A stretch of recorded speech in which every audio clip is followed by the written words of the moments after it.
I'm not sure what happened. I must have had a dizzy spell or something. My forehead was on the steering wheel. I recognized that I was parked outside of Waylon's house. I am unable to contain my smile. This always works out so perfectly when I'm with him.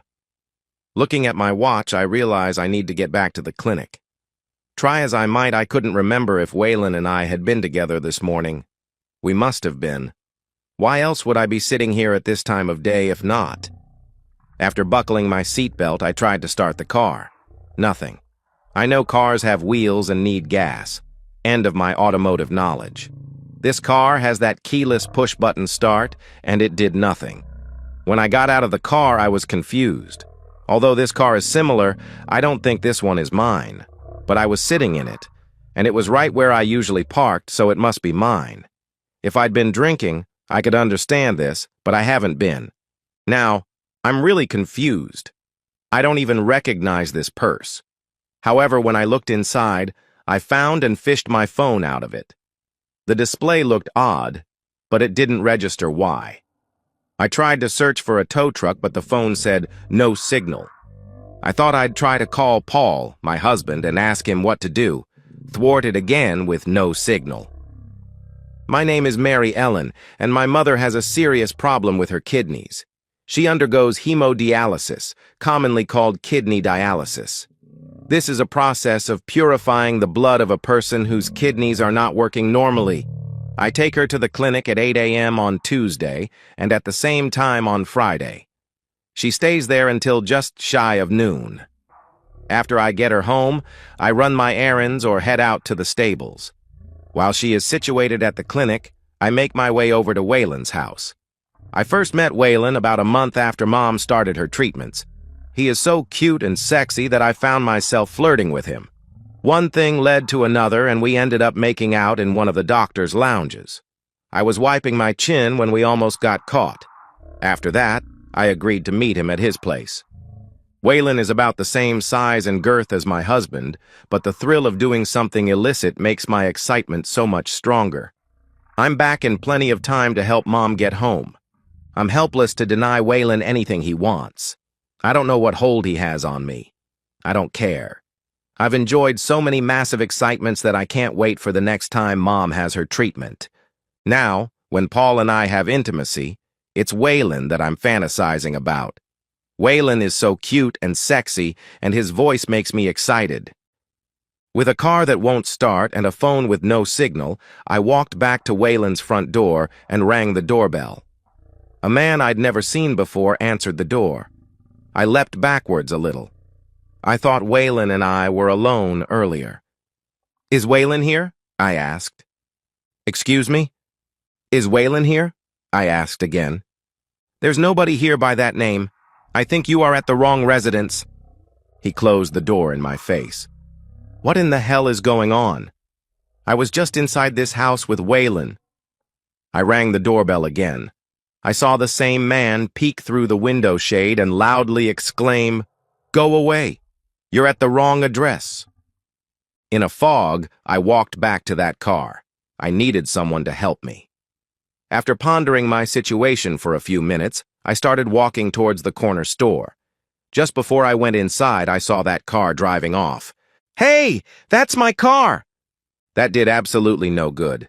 I went inside and begged the clerk to call 911 and get a patrol car here. I met Paul during my senior year in college. He's the most cutthroat businessman I've ever met or read about. He was a penny pincher the day I met him. He bristles when I leave a 20% tip. It's just money, and we have bunches of it. Paul is a corporate raider. He buys struggling companies and then guts them. It doesn't faze him one bit that he's put so many people out of work. Not his problem is his attitude. We have 2 kids. William just started 10th grade. Andrea is 2 years behind him. They are very athletic, and I spend most weekends being a team mom for one or the other. I don't need to work, so I don't. Paul spends lavishly on me. I ride dressage and spend many weekdays with my horses. The officer seemed nice enough. I showed him my driver's license and explained my situation. He left me standing by his car and started punching things into his onboard unit. He gave me this really odd look, and then used his clip-on to talk with somebody. "Miss, I need you to accompany me back to the precinct station. Hands on the hood, please." I was dumbstruck. I complied, and the officer did a quick pat-down to ensure I was unarmed. After a short drive, he escorted me into an interview room. I waited for a good 10 minutes before 2 different men entered the room. I nodded at the 2 men. "Gentlemen." One of them leaned forward. "Let's start with the basics. What's your name?" I sighed. "Just like it says on my driver's license, Mary Ellen Mostrew." The other man gave a small nod. "Mind if we just call you Mary?" I shook my head. "Mary Ellen. And what is this all about? Do I need an attorney?" The first man held up his hand, his tone calm. "Relax, Mary Ellen. No need for a lawyer. You've done nothing wrong, but we're a little confused." He hesitated, then asked, "Can you tell us the date today? Month, day, and year?" So I told them. "Talk about a bizarre question, whatever." "Thanks. Can you go through your story, starting with what you remember about this morning?" I spent the next 15 minutes going into great detail about everything, except what Waylon and I had done in bed. I just said we spent time together. They wanted to know about my mother and the clinic. They thanked me and asked if I needed something to drink. I told them I'd like to use the restroom. After they left, a female officer arrived and escorted me to and from the restroom. I sat by myself for another 30 minutes. A very well-dressed woman, a nurse, and the precinct captain sat down across from me. "Mary Ellen, this is Christina Davidson. She's from the County Human Services Department. Also, this is Nurse Jennings. She's here as what I have to tell you might be very unsettling." I'm sure my puzzled look said it all. "Mary Ellen, there's no easy way to tell you this. You were declared dead earlier this year. You've been missing for almost 8 years. I remember prying my eyes open, looking around, and seeing the inside of an ambulance. It was coming back to me why I passed out. Dead? 8 years? How is that even possible? After being grilled by a few more people in smocks, Christina entered my room and pulled up a chair. "Mary Ellen, it would appear you have been under a medically induced form of amnesia. The police have obtained a video from the corner store showing 2 cars dropping you off this morning. They pulled up at around 6 a.m. next to the house you've identified as belonging to Waylon. You appeared to be unconscious when they put you in the driver's seat of the car they left behind.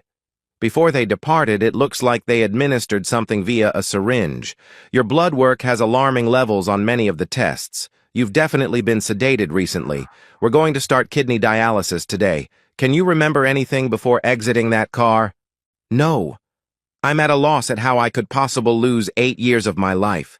Have you been able to reach my mother or husband? What about my kids? My God, I almost forgot about them." Christina scanned through my charts. "Your mother died 6 years ago. Your husband had you declared dead and has remarried. It only says they've left messages for him. Your daughter appears to be away at college. They're still trying to locate your son. Do you need another sedative? You look quite ill." My tears were dripping from my cheeks. What in the hell has happened to my life? How did I disappear? "Didn't anyone look for me?" I asked. "The day after you disappeared, your car was found submerged in a lake about 3 miles from the clinic where your mother was being treated. Obviously, you were never found. Your coat, shoes, and purse, but neither your phone nor pocketbook were found. Waylon came forward and indicated you had been with him when assailants broke in. He claimed you were missing when he came to. Waylon wasn't a suspect due to the nature of his injuries. The police investigated your husband, but no charges were ever filed. You should rest. I'll come back after you've had some time to relax." After my short nap, they ushered me off to start dialysis. Once I was back in my room, Christina knocked. "Mary Ellen, I need to bring you up to date on some things. You are currently a ward of the state. As a deceased person, you have no insurance or assets. There will be several people from social services stopping by later today. I have spoken with your daughter. After her shock subsided, she indicated she'll be here tomorrow morning. She said she would send messages to your son and ex-husband. I twitched. How can he be my ex-husband? I asked for help getting to sleep. I woke up in a room with 4 other beds. Christina was alerted to the fact that I was awake again. Good morning, Mary Ellen. We're going to move you to a halfway house. There's no reason for you to be under continued monitoring. Have you been having any flashbacks? I'm not sure. I remember an elliptical machine and a treadmill. There's a lady I dream about, but I don't know her. There's nothing that makes any sense, I replied. My daughter, at least I think it's her, walked in. What a beautiful young lady. She froze for a minute, then, Mom, it is you. Andrea, was all I could say as my chest felt like it wanted to explode. We hugged for an extended time. I spent 3 hours listening to her recap of the last 8 years. I was a mess emotionally. All of the things I'd missed out on were overwhelming. I was jealous beyond belief when Andrea told me about Paul and his new bride. The reason Paul was difficult to get in touch with became clear. He had recently moved overseas. After a short nap, Andrea brought me up to date about William. Again, it turned me into a blubbering mess. I've completely missed out on some very precious memories. He's married, and I have a grandson. I spent an hour on the phone with William. He has an important business trip, but will be here this weekend. If you can avoid it, don't be declared dead. This is an absolute nightmare. I don't think it really matters, though. I've had a complete mental breakdown. I was starting to feel like I might live when Christina, a nurse, and the precinct captain appeared at my room door. I sat up a little. Come on in. What's going on? The man glanced at Andrea. Hi, you must be her daughter? Andrea gave a small nod. Yes. Is it okay if I stay? He offered a reassuring smile. Of course. Mary Ellen is going to need all the support she can get. Andrea and I gave each other this quizzical look. The captain took control. We were able to track down the car that dropped you off yesterday morning. It's almost like they wanted it to be found. No arrests have been made, though. This is going to be very traumatic for you, so let us know when you need a break. Got it, I replied. The residence where the car was found is owned by a corporate shell set up by your ex-husband. It was purchased 2 weeks before you disappeared. Voting records show that Demi Harris lived there. She was hired by a different shell company, also set up by your ex-husband, 2 days before you disappeared. Ms. Harris is his new wife. He slid a picture of Demi towards me. That's her. That's the lady I've been dreaming about. The captain continued. The basement of that house has all the markings of having been turned into a prison. We found enough empty boxes of medicine to determine that you've been in a medically induced daze. There's a treadmill and elliptical machine there. Pictures on the wall show you restrained with felt-covered wrist and ankle cuffs. I've spoken with the DA and she's going to indict Paul and Demi. Unfortunately, as you are aware of, they have fled to a country without an extradition agreement with the United States. When you are up to it, he left you a note. This is a copy as we've retained the original as evidence. Christina tells me I went berserk and injured my hands and feet kicking and hitting walls and furniture. Technically, I've had a nervous breakdown. After a night filled with lots of sedatives, I slowly emerged and found Andrea crying. Her makeup was running and her eyes were unlike any that I'd ever seen. They were filled with hate, not directed towards me, but she was fuming. What is it, sweetie? Why the tears? She held up the note from Paul. He did it to you, Mom. This is horrible. I never want to see him again. Can I see the note? I asked. Andrea put up a stop sign and then spoke with the nurse. Hold on. I want William to hear this when I read it to you. The nurse is checking to make sure you can have another sedative. After taking a couple of pills, and with William listening in, Andrea read the note to me out loud. Mary Ellen, welcome back. It's been a long time since you've been part of society. It was a blast raising the kids by myself. The neighbors were so helpful, and friendly too, if you know what I mean. I hired Demi to feed and care for you during your stay. You two ended up as lovers. It was 6 months before I started coming around. The police were watching my every move for a while. I thoroughly enjoyed the three-ways with you and Demi. You desperately wanted companionship and became a very passionate lover. You really needed those moments we spent snuggling. You gladly allowed me to experience all those things you'd previously denied to me. You know, the ones you gave up so easily to your lover. If you're wondering how we kept you in that daze, you can thank your government. One of the companies I acquired had a contract with the Pentagon. Somehow that company ended up with a copy of the Groundhog Day Project top-secret document. The military developed this approach for terrorist interrogations. They combined anesthesia, ecstasy, and one other chemical compound. You completely lose your short-term memory but remember everything about your past. It's perfect for them. They can torture the hell out of you and the next day you don't remember a thing. It eliminates those embarrassing interviews, tell-all books, and subsequent congressional hearings. You always recognized me and begged me to help you get out. You could never remember that we had done this countless times previously. It was your own real-life Groundhog Day experience. I promised I would help to set you free. Promise kept. Demi and you were together 6 days a week. You were on your own most Sundays. She says she's going to miss you. She took care of you and administered each day's medicine. With you sleeping almost 12 hours a day, you really didn't have time to go crazy. She withheld food a few times to make sure you kept up with your physical fitness. She got pretty good at cutting your hair. Unlike you, I was completely faithful until you disappeared. I hired Demi straight out of high school. She's not the brightest candle on the birthday cake. She believes to this day that this was a clandestine government operation. After all, I did have that top-secret document. Her employment contract specified that she would be tortured and killed if she ever disclosed anything about you. Little did I know that over the next 8 years we would fall in love and get married.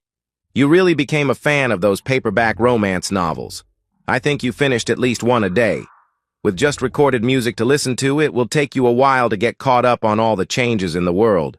We've got game show hosts running things, and draft dodgers telling us who is and isn't patriotic. It's crazy, and I'm glad I'm headed overseas. I guess you thought you could have your affair with Waylon and keep me in the dark. Didn't quite work out that way, did it? That last morning, the day you disappeared, the two of you never knew what hit you. My people were able to inject you while you were busy humping away. Waylon didn't fare too well either. If he were like one of your horses, I think the word is gelding. You get the idea. Even if he was able, I'm told that kind of injury leaves a lot of scar tissue, making things nearly unusable. Sorry about your mother. I think her life whittled away missing you. On the other hand, the kids got over you rather quickly. I'm going to miss them, but they're grown up now. After they see the size of the trusts I set up for them, they'll forget about me quickly. If only we had a prenuptial agreement. I wasn't about to turn over $20 million to you and your lover. Can you believe it? You have to disappear for 7 years before you can be declared dead? Blame the government. I'd have released you sooner if not for that. The good news, though, is that over that 7-year period, my company more than tripled in value. I apologize for stretching this out, but the sale of my business took 6 months longer than I thought it would. It finally went through a few weeks ago. It was worth my time to stick around. I have to admit there was another reason to string you along for 7 years. Remember those $1 million life insurance policies we signed up for when we tied the knot? When we took them out, we agreed to have an annual 10% bump in face value. Each year, as long as we had no medical issues, they added 10% of the face value without having to take a physical. When you first disappeared, you were covered for just over $5 million in your life. When I cashed it in, it was worth over $10 million. It made economic sense to do it this way. With your accounting background, you can appreciate that. I didn't keep that money. I split it into the trusts for Andrea and William. That worked well, as I didn't have to share any of my money with them. Since you are officially dead, all of our assets are overseas with me. I did give Andrea a little extra to help you out. You're still young enough to find a nice man. I bet you'll get rich selling this story to the tabloids. I feel pretty good about leaving you something to look forward to. You might wonder why I didn't just kill you. How is that revenge? There's no suffering involved. You simply turn to dust and don't even know it. You had everything and it wasn't enough. Now you have lost something you can never get back. 8 years of your life are missing. Try to imagine the love I feel for you, always and forever, like our wedding vows. Paul. For the second time in recent memory, Christina tells me I went berserk and injured my hands and feet, kicking and hitting walls and furniture. Mary Ellen continues to have weekly counseling sessions. Disturbed comes pretty close to describing her mental state. Every once in a while, she goes crazy. Regaining her status as a living person continues to be a struggle. Opening accounts and then watching them get closed when some database still shows her to be deceased. Paul and Demi were indicted on a page-long list of laws broken. They continued to enjoy their freedom and marriage in some undisclosed location. As predicted, the tabloids loved the story. With her son William as her agent, Mary Ellen now lives comfortably on the royalties from the book and movie deals. She spends all of her free time helping to raise her grandchildren. For some reason, Mary Ellen has no desire to start a relationship. And so, we've reached the end of today's story. Was it what you expected, or did it take a twist you didn't see coming? I'm curious to hear your thoughts. Share them in the comments below, and let's get a conversation going. If this story kept you hooked, make sure to hit that like button. And if you're new here or just haven't subscribed yet, now's the perfect time to join our community. I bring you fresh, captivating stories every day, so click that subscribe button and turn on notifications so you never miss out. Thanks for watching, and I'll see you in the next one. I did almost everything she and her family asked. The large house and white fence, a new car she had to have every 2 years, posing for the happy family photos and TV spots that her father uses on his run for governor this year. Oh, and we can't forget all her companions that his unfaithful daughter has had almost throughout our entire marriage. I would like to make it clear that I hate using harsh words, but she never charged them a penny. With that being said, let's begin, shall we? My name is Ryan Eckhart, now 37 years old. My body is in good health as I hit the gym, as well as working at the lumber yard her father owns. Even though I'm the assistant manager over the entire yard, I enjoy getting my hands dirty, helping out our employees in filling customers' orders. We also supply many construction companies and contractors as well.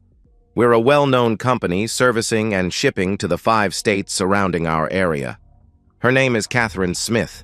She chose to keep her maiden name when we got married, a fact that would work in my favor later on. She has never had to work out as the plastic surgery daddy pays for makes that possible.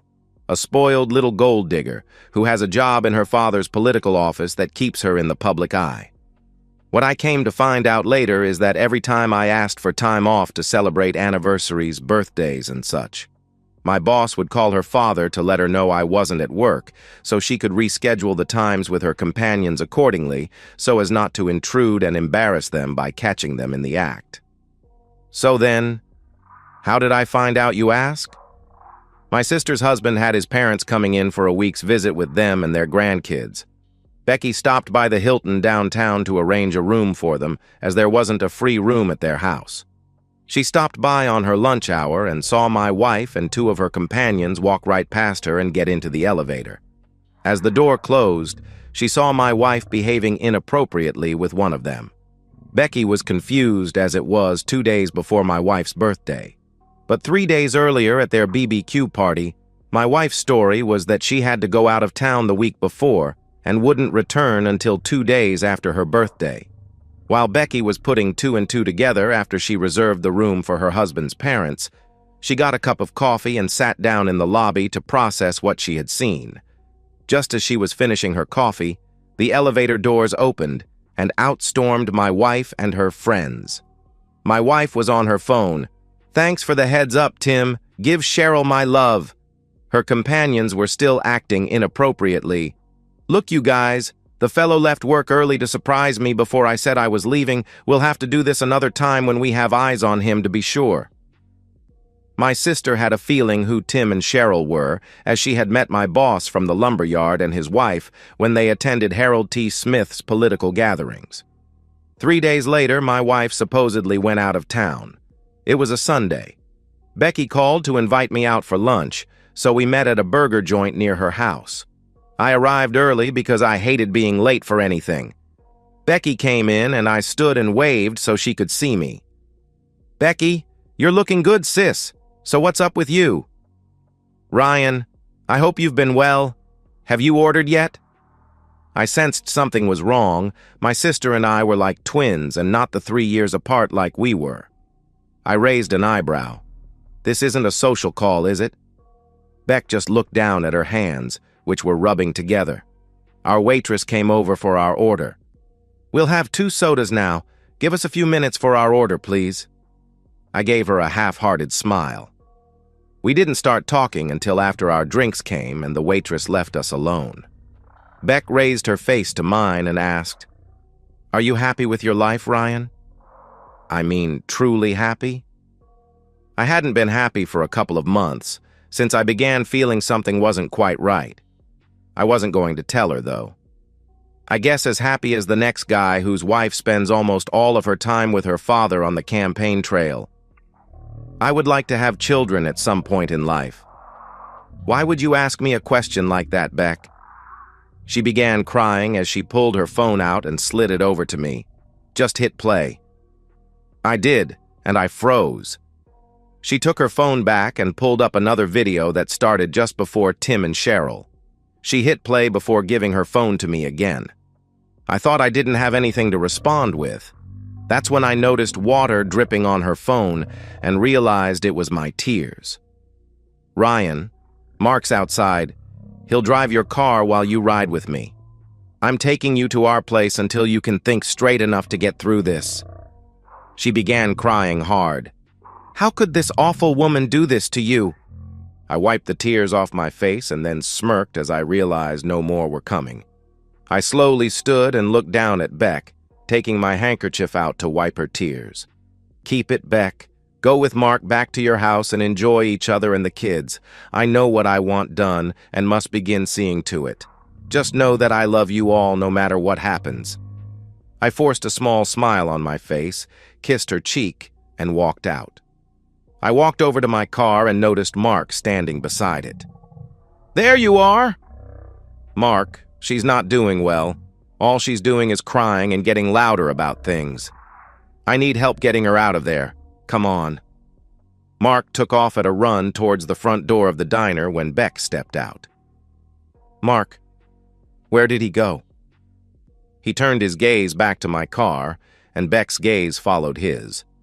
They both stood there and watched as I backed out of my parking spot, dropped it into drive, and drove out of the parking lot and onto the street.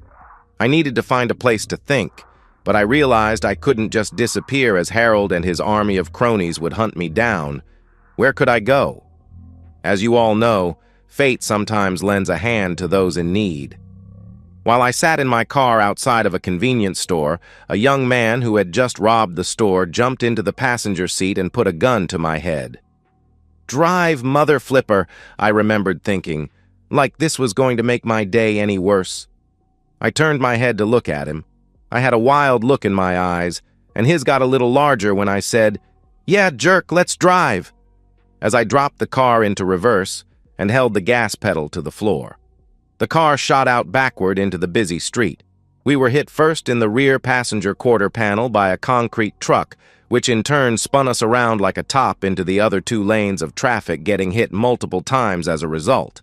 I remembered hearing him scream, "Goodness, sweet Jesus!" I managed a small smile before I lost consciousness. The last thought in my mind was, "You're the one who said drive, buddy." I don't remember anything after that. I woke up in the hospital 3 days later, and when the feeling hit my brain as to how much my body was hurting, I prayed to God to let me go back to sleep. Didn't I have enough pain in my life already? I finally worked through the pain of trying to open my eyes, and a minute later I could focus enough to see Beck in a chair by the side of the bed. I gathered what strength I had to say, "Hey, silly, this is my bed. Go find your own." But it came out slightly below a whisper. Still, it was enough to make her raise her head up, and when she saw my eyes were open looking at her, she cried out and broke out in a storm of tears. A nurse came in to see what was going on and saw me awake. She hit the nurse call button on my bed. "Tell Dr. Standen to get off of his nurse and get his rear in here now." Then she checked all the screens of the machines hooked up to me. "Mr. Eckhart. Ryan, can you hear me? Don't talk, just blink. Once for yes, two for no." I blinked once. "Good. You have been in an accident and the oxygen is to help you breathe. So you can't talk yet, so please don't try. My name is Cindy Abbott. I'm the head nurse of this ward, so just relax and let me do my thing, okay?" Blinked once. She looked at Beck. "Ma'am, if you could please sit over by the windows, it would be safer for you right now." Then she hit the nurse button again. "Where is he now?" A voice through the speaker said, "We paged him again, Cindy. The other nurses have begun calling around." About 10 minutes later, a young, good-looking man came walking down the hall with a nurse. They were both laughing. "I need to apologize to you both for what is about to happen here. Sorry you had to see it." The nurse he was with gave out a small yelp as he gave her a pat. Then he came into the room with a light chuckle. Cindy wasn't amused. "Where have you been? Your pager went off 20 minutes ago, then we paged you twice." "I was on my dinner break and headed this way as soon as it was over. What's the problem?" He looked down on her as he said that. Even though I was the one on medication and barely functional, I could feel the tension in the room rise and then snap as Cindy instantly turned red from what I could see of her chest up to her hairline. Her entire body puffed up as she walked over to him and snatched a handful of his shirt and white jacket. Her face came within an inch and spittle flew from her mouth as she just let it fly. "When you're on call, you don't get breaks. The patients are your first concern. Their health is your priority, not playing grab rear with the nurses you socialize with. I don't care about how much money your family has or that your mother sits on the board of this hospital. You will do your job or resign and let the janitor who knows way more than you do the job. Understand me?" His face was ashen gray as all the color ran from it. I'll call my mother and tell her you assaulted me. She'll kick that big ego of yours as well as your rear out on the street. You'll never work in healthcare again. I'll have her make sure of it." "You don't get it, do you? I had all my nurses document every instance where you put what you felt you were entitled to before the patients under your care. I collected them all yesterday and will add them to the report I'm filing with the State Medical Board of Certifications. When they're done with you, you won't even qualify for a job selling ice cream in the cafeteria. So go ahead and run to your mama. It will just make it easier when I sue this hospital, so go ahead. At least I'll no longer have to cover up for your mistakes anymore." Cindy took a few deep breaths, then turned to Beck and me. "I am so sorry you had to witness that. It was something unprofessional to do in front of you, and I beg for forgiveness." Beck replied, "Don't worry about it." She stopped recording it and put her phone away. "You want me to send you a copy, girlfriend?" She smiled. "Oh, I want another doctor put in charge of my brother's care as of right now." Her eyes narrowed as she looked at Standen.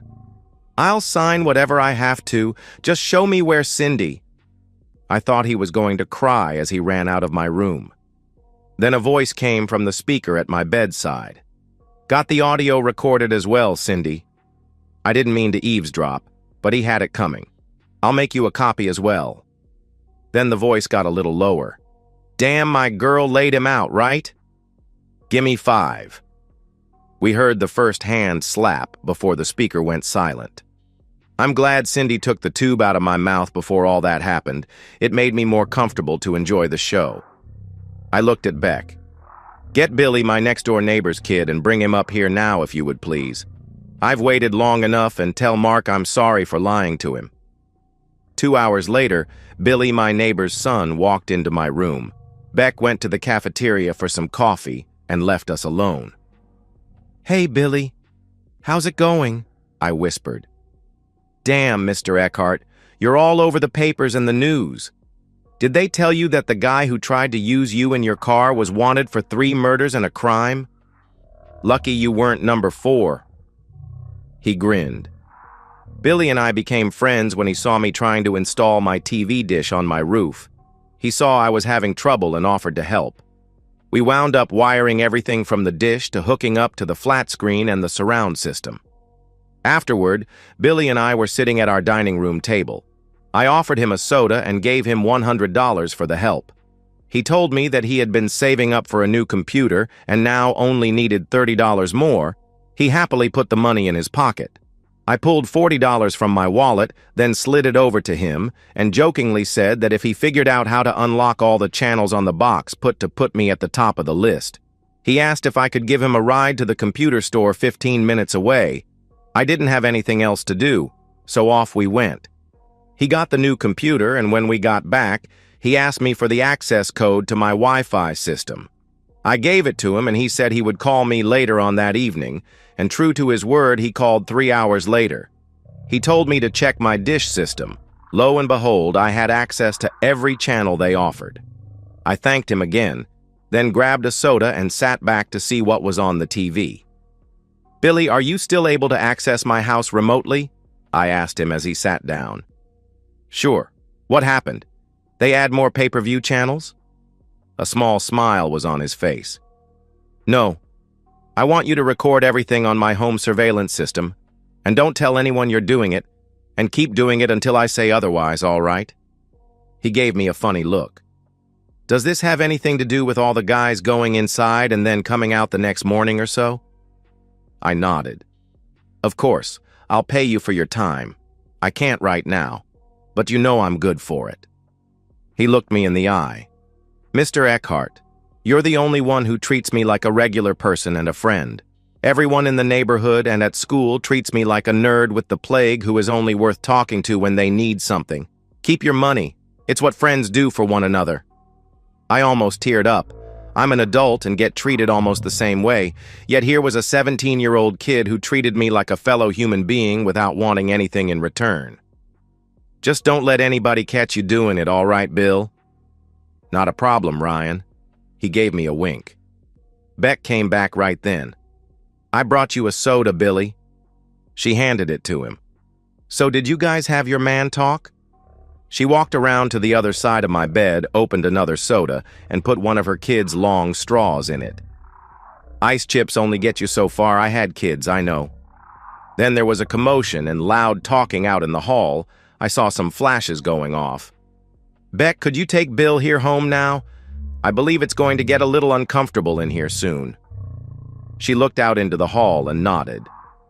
"Thank you, Beck. I appreciate it." I looked at Bill. "Stay safe, Bill." I smiled. "You just get better, Ryan."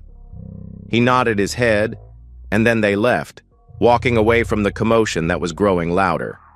A nurse popped her head in the door. "There's a Mr. Smith here with a bunch of local news people to see you. It's up to you if you want to talk to them." I shrugged my shoulders as best I could. "Guess it had to happen sooner or later.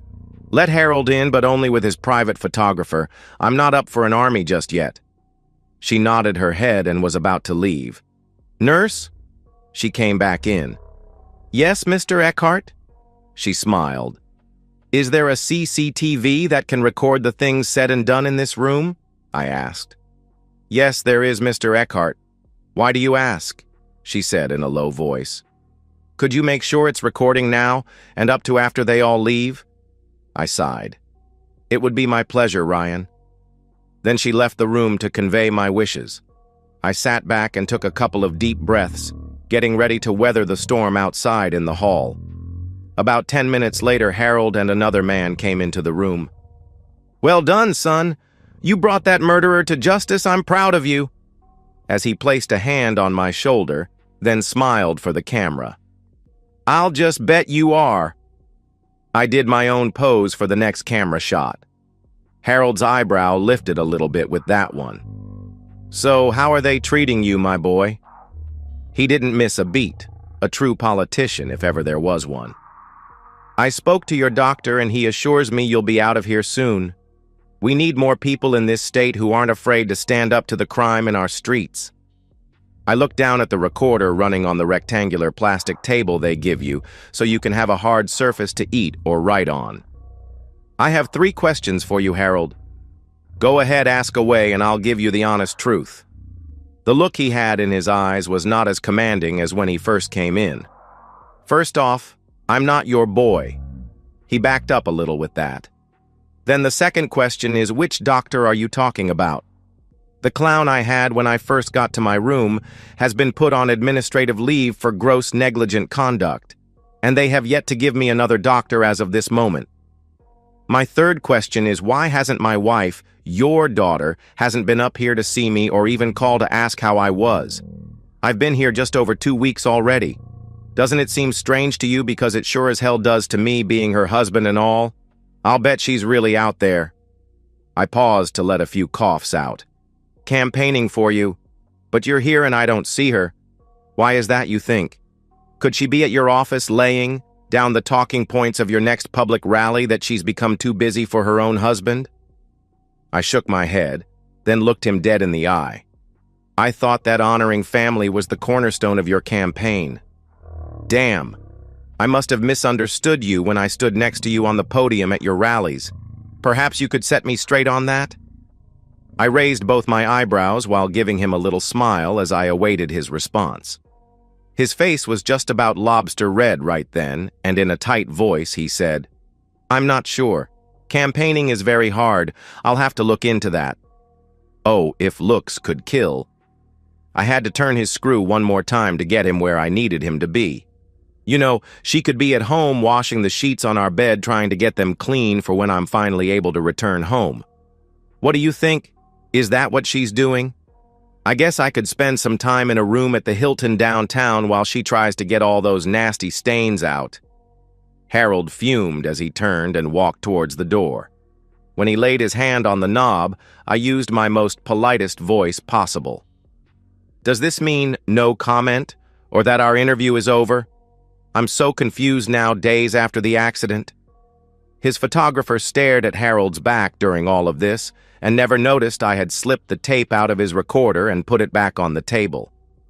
I pulled my phone out and called Sandy Jensen, the divorce lawyer that a friend of mine's wife had used in their divorce. He said, "She's a tough lady that once blood is in the water, she turns into the great white shark from hell. Just the one I was looking for." I called her and she said she had a cancellation at 9 a.m. tomorrow. I explained who I was and what I wanted. Then she said, and I quote, "Forget that. If it involves Harold Smith and his brood, I'll be over tonight. Does 8:30 work for you, Mr. Eckhart? Wait a minute, are you the one who married his daughter?" "Sadly, I have that honor, and please call me Ryan." "I'll be there at 8. Mind if I bring supper with me?" she asked. "Not a problem at all," I replied. "I'll pay you extra if you could bring 2 grilled cheese sandwiches with you." "Deal." And then the call dropped off. I called Beck, and when she answered, I asked if Mark's nephew was still with the sheriff's department. She said he was, and I told her to ask him to take a few days off and spend them with her and her family. "What have you done that we would need protection, Ryan?" she asked me. "I just poked the bear and he didn't move, so I made myself a club." I chuckled. "You should have seen his face." "Ryan, sis, do you trust me?" "You know I do, with the exclusion of your choice of marriage partners," she replied. "Then trust me now and do it. Also, you might want to watch the news for a while. You'll know it when you see it." I blew her a kiss. "All right, but after all this is over, I'm going to demand an explanation." "You'll get it. Talk to you later." And I disconnected the call. It was 7:45 when I asked the duty nurse for a couple of fruit juice boxes. She brought them in 10 minutes later. Sandy Jensen walked into my room at 8:03. "Mr. Eckhart?" she asked me. "I am, if you're Sandy Jensen." I smiled. She pulled the tray over from the other bed and sat down at my bedside. The nurse came in to tell her visiting hours were over when I spoke up. Could you please tell Patty that I asked her here and wanted her to ask if we could bend the rules this one time? Please, Kara? Okay, Ryan, I'll let it slide this time, only because it's you. She winked and left the room. Sandy looked at me and raised an eyebrow. It's a long story. We just made a deal that she gets first date night when I'm free. She just smiled and shook her head. Do you have something for me? She pulled a bag out of her satchel she brought and gave it to me. To my shame, I put my face deep inside the bag and took a deep breath. If you have ever had hospital food for a while, you know that feeling. Bless you. I placed the bag down at my side, furthest from the door. All right, Mr. Eckhart, talk to me. What do you want me to do for you? She asked. I would love, not like, for you to draw up a divorce decree for me and my soon-to-be ex-wife.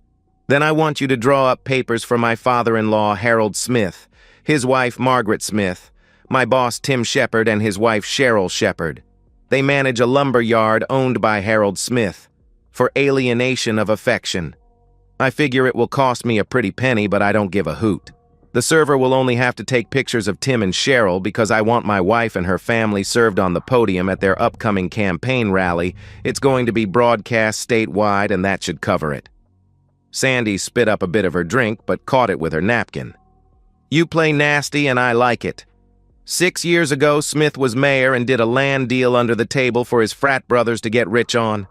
It came down to 4 of the homeowners refusing to sell. Smythe never offered to give them more money. He hired someone to burn their houses down one night. Thank God no one was hurt. But the insurance companies never paid them anywhere close to what their houses were worth. My grandmother died in a retirement community a year later, almost penniless. So in her memory, I'm going to do this at almost half the usual rate. Why, thank you, I mumbled with a mouthful of grilled cheese. It's too bad you don't have any pictures, videos, or audio. That would put a big nail in their coffins, she complained. I swallowed the food in my mouth. Actually, I do, as a matter of fact. With a Cheshire grin, what's your cell phone number? I then sent her both videos that Beck took in the lobby of the Hilton downtown. Then I gave her the tape I palmed of my interview with Harold. Lastly, I have to contact a friend of mine to see if my home surveillance system bore any fruit, so I'll have to get back to you on that. She looked at me and shook her head. You have almost enough evidence now that you could close this case on your own. You are one tough fellow, you know that? I could even marry you for dropping this one in my lap. You need to speak with my attorney, Blake Edwards. He has a copy of the prenup that Harold had us sign to protect their money and companies from being included in a case involving a divorce. But I seem to remember there was a no cheating clause in it as well. I gave her a smile. You sure you don't want to try this one? I'll be there to help you through it. She chuckled. I won't be there, as I believe my life will be in danger going forward with this. You should check to see if I could do a video conference call throughout the proceedings. I have no wish to be accidentally shot while crossing the street or anything like that, but I want to make sure that justice is served. I think I can arrange that. So when would you like them served? She asked me. I would like them to both be served at the same time. My ex's family on the podium and Tim and Cheryl during the company board meeting that will be happening at the same time. The rally will be held 3 weeks from now. Could you do all that in that time frame? 3 weeks is more time than I need. I'm going to really enjoy this one. She grinned. Please check with the judge about my video conference tomorrow and get back to me as quickly as you can. I grinned at her. I would prefer you contact me in person because I'm now dying for a grilled cheese and a steak burger from Steak and Shake. We both laughed. It was a pleasure to meet you, Ryan. I'll be seeing you tomorrow. I might even bring you a shake as well. She gave me a wink. Strawberry if you would. I grinned back. I thumbed the nurse's button. My guest has left, Kara. You have nothing to worry about, but thank you. She's just your lawyer, right? She left her card for us to call her if we ran into any unexpected trouble while you're here. I just laughed. Sandy came back the next evening with the news that the judge had approved my conference call once he found out who was involved in the case. She also dropped off my order, including the strawberry shake, God bless her heart. The day after found my new doctor sitting on the edge of the bed, telling me that the swelling had gone down to near normal at the base of my spine at my pelvic bone. Once I was capable of walking decently, I could walk out of there and go home. I cried. Physical therapy started and it was tough, but I pushed myself because I had my plan and needed to set it into action. During the night, I practiced by myself, by standing up from the bed and sitting back down. I would call the nurse for a pain pill, and after she left, I would start again. I began doing this 10 times, then 20, then soon it was 30 times. My nurse friends caught me one night, but instead of turning me in, they found me a walker and began helping me get stronger. A week passed, and I was able to walk with a cane, and believe me, I walked all over that hospital. When they couldn't find me, they wouldn't freak out. They would just come down to the children's ward and take me back to my room.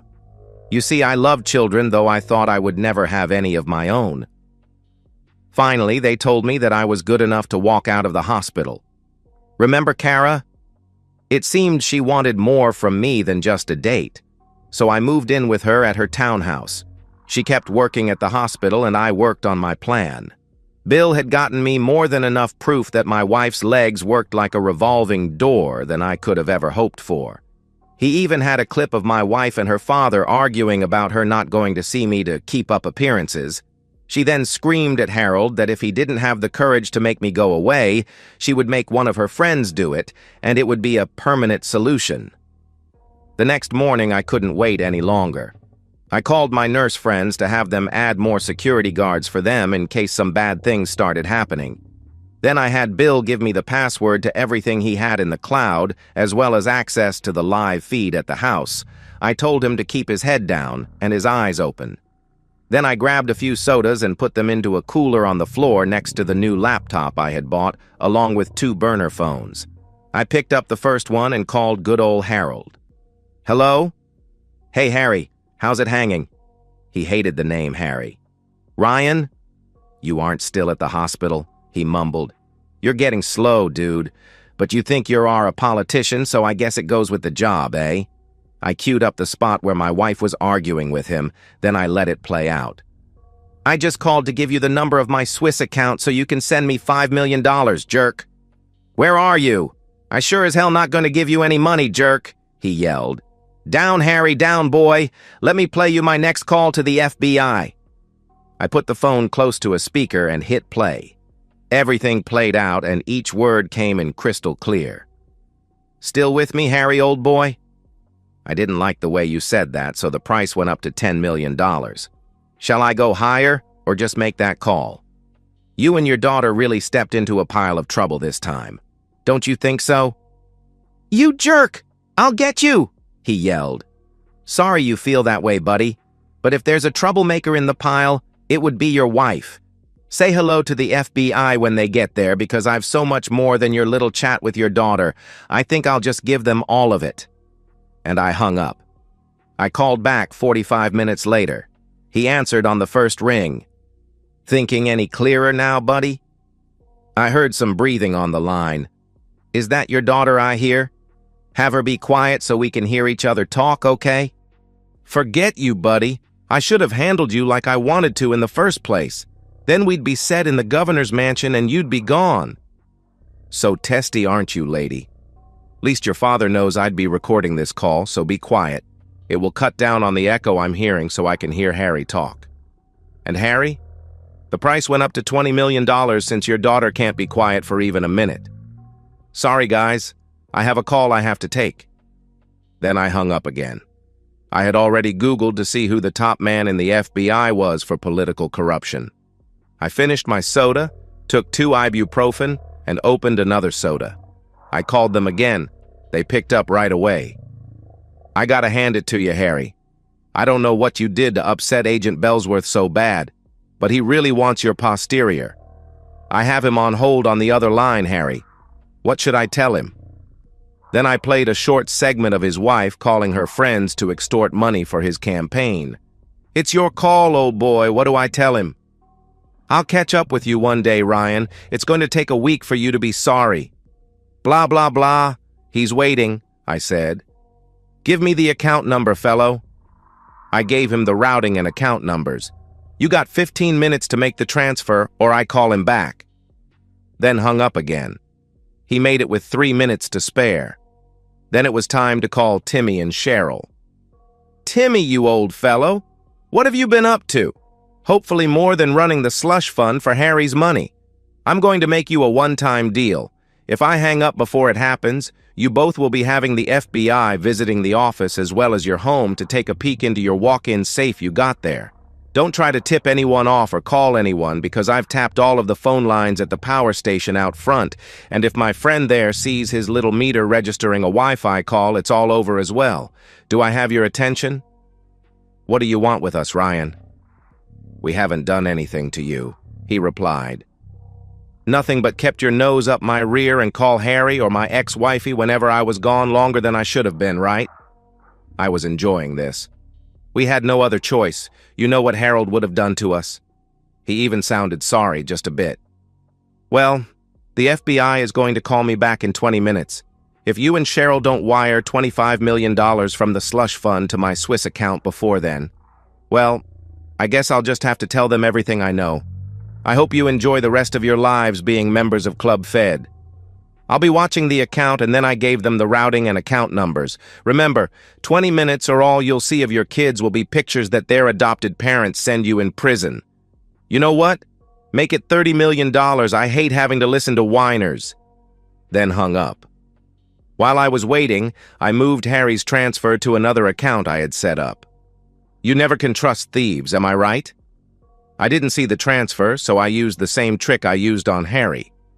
I called back.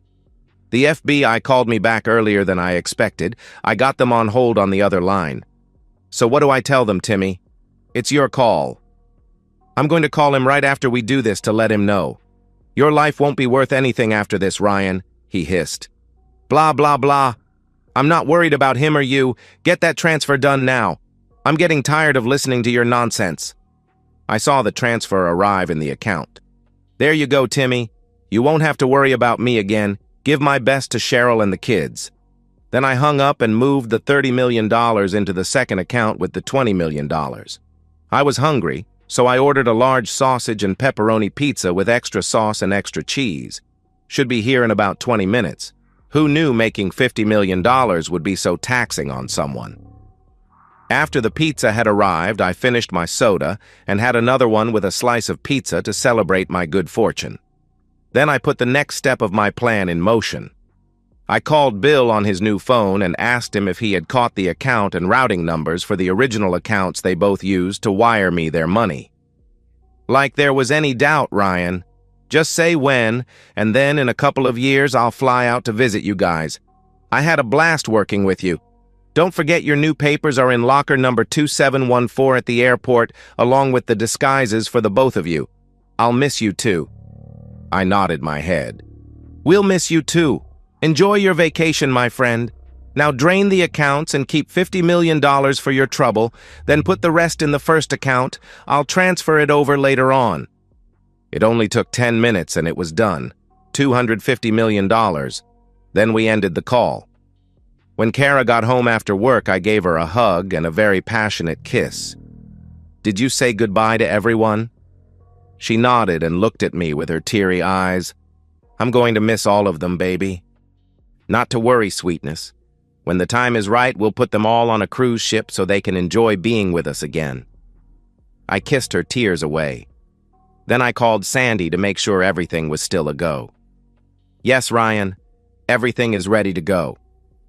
You know I'll actually miss working with you, but where did you get $1 million to pay me? However, I did have a laugh when my bank called me to tell me it was a grilled cheese tip. That was cute. You deserved it, Sandy. After all your hard work and late hours, it was the least I could do. Don't forget to send me the recording at the end of it all. You got it, Ryan. Give her a kiss for me, she said. Will do, Sandy, and thanks again. I ended the call. I gave Kara the kiss from Sandy. Time to call our ride, baby.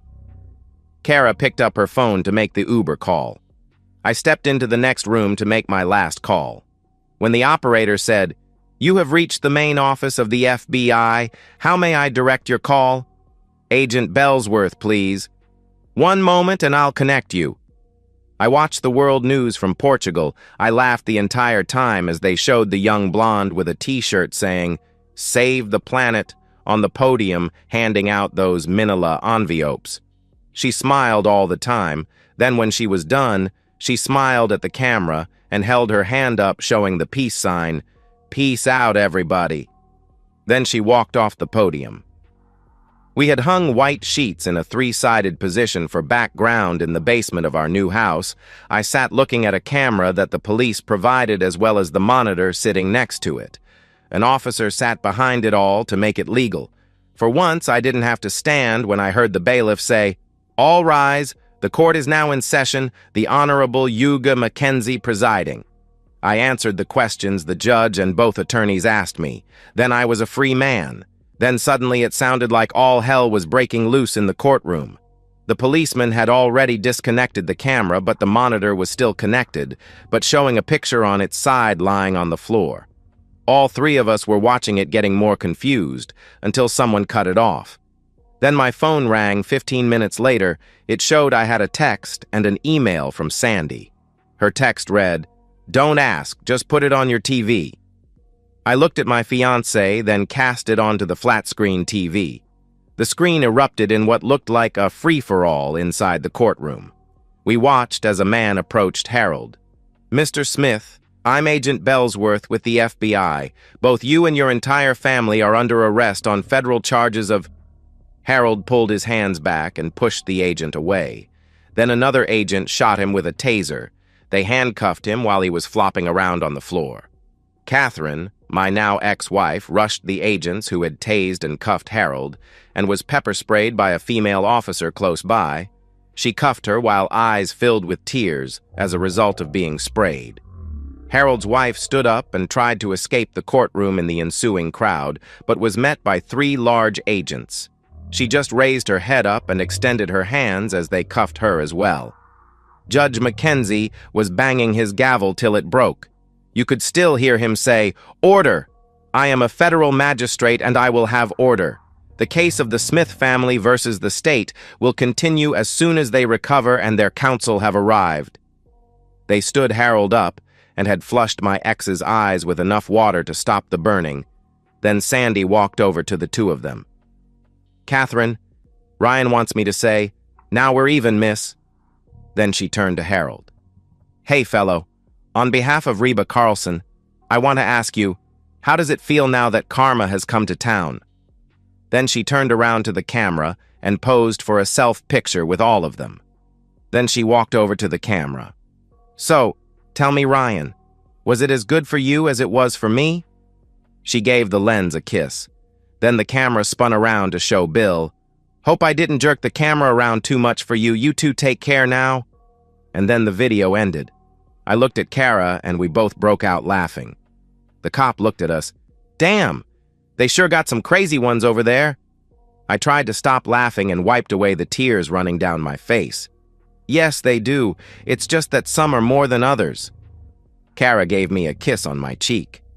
"Now that it's all over and you're off duty, can I interest you in a cerveza? After that display, I could use two." He broke out laughing with Kara and me. I married Kara a week later. The small village's padre performed the ceremony. I think this one's a keeper. Our son Benjamin was born a year later. And so, we've reached the end of today's story. Was it what you expected, or did it take a twist you didn't see coming? I'm curious to hear your thoughts. Share them in the comments below, and let's get a conversation going. If this story kept you hooked, make sure to hit that like button. And if you're new here or just haven't subscribed yet, now's the perfect time to join our community. I bring you fresh, captivating stories every day, so click that subscribe button and turn on notifications so you never miss out. Thanks for watching, and I'll see you in the next one.